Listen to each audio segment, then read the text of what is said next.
मित्रो नमस्कार. बहुजन हिताय बहुजन सुखाय या चॅनलवर आपले सहर्ष स्वागत आहे.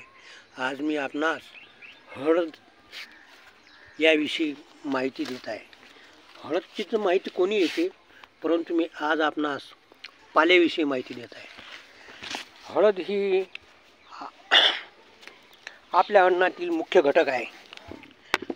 हळदीशिवाय अन्नाचे कोणतेही पदार्थ होऊ शकत नाही.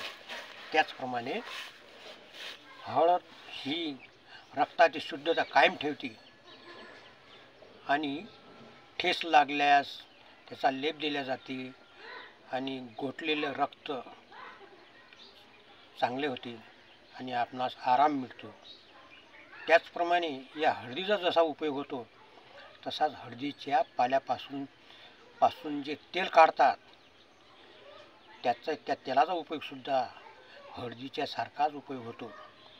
त्याचे तेल गवती चहाचे तेल किंवा जावा सिट्रोनिला तिखाडी या तेलासारखेच काढता येते. आणि जे हळद आपण पावडर म्हणून वापरतो ते 2 थेंब जरी आपण वापरले तरी हळदीची उणीव भरून निघते. अशा या बहुमूल्य हळदीच्या पाल्याबद्दलची माहिती आपणास कशी वाटली?